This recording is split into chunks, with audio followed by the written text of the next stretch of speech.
नमस्कार, जागो इंडिया जागो देख रहे हैं आप और आपके साथ हूं मैं छवि फागना। देखिए, महिला आरक्षण को लेकर देश की राजनीति में फिर गर्माहट आ गई है। कांग्रेस और बीजेपी आमने सामने है और मुद्दा है नारी शक्ति वंदन अधिनियम और उसका लागू होना। देखिए, राजनीति के चर्चित चेहरे सचिन पायलट ने रायपुर में कांग्रेस बैठक के बाद में केंद्र सरकार पर सीधा हमला बोला।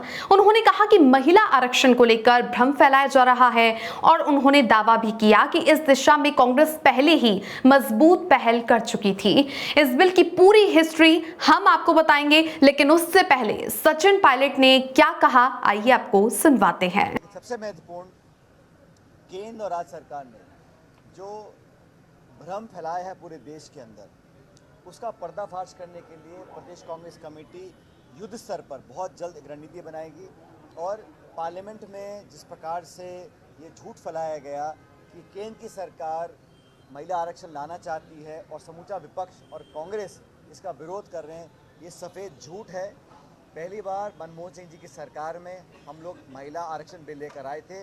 1/3 सीटें आरक्षित करनी है विधानसभा लोकसभा के अंदर। उस समय भी भाजपा ने समर्थन किया राज्यसभा में, लेकिन लोकसभा में समर्थन नहीं किया था।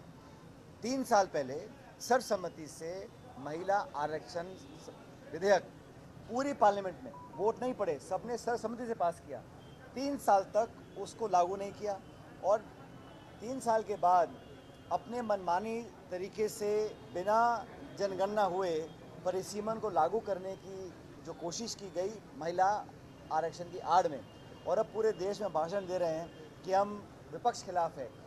और अब अगर फैक्ट्स पर नजर डाली जाए तो साल 2010 में तत्कालीन मनमोहन सिंह सरकार के दौरान महिला आरक्षण विधेयक राज्यसभा से पास तो हुआ था, लेकिन लोकसभा में ये बिल अटक गया और कानून नहीं बन सका। इसके बाद में साल 2023 में केंद्र की बीजेपी सरकार ने नारी शक्ति वंदन अधिनियम को संसद से पास कराया और साथ ही लोकसभा और राज्यसभा दोनों ने इसे मंजूरी दी।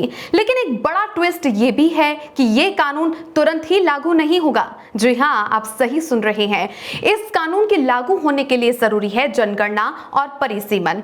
नारी शक्ति वंदन अधिनियम बिल के पास हो जाने से महिलाओं को 33% आरक्षण मिलने का रास्ता साफ तो हुआ है, लेकिन इसे लागू होने में अभी समय लग सकता है। यही वजह है कि इंडियन नेशनल कांग्रेस और भारतीय जनता पार्टी के बीच इस मुद्दे पर राजनीतिक टकराव तेज हो गया है। वहीं कांग्रेस इसे अपनी पुरानी पहल बता रही है, जबकि भारतीय जनता पार्टी यानी कि बीजेपी इसे महिलाओं के लिए ऐतिहासिक कदम के तौर पर पेश कर रही है। अब बड़ा सवाल यह है कि क्या महिला आरक्षण वाकई जमीन पर जल्द ही लागू होगा या फिर ये सिर्फ मुद्दा बनकर राजनीति तक ही सीमित रह जाएगा। इस पर आपकी क्या राय है, हमें कमेंट करके जरूर बताएं और ऐसे ही तमाम खबरों से जुड़े रहने के लिए जागो इंडिया जागो के साथ जुड़े रहें। नमस्कार।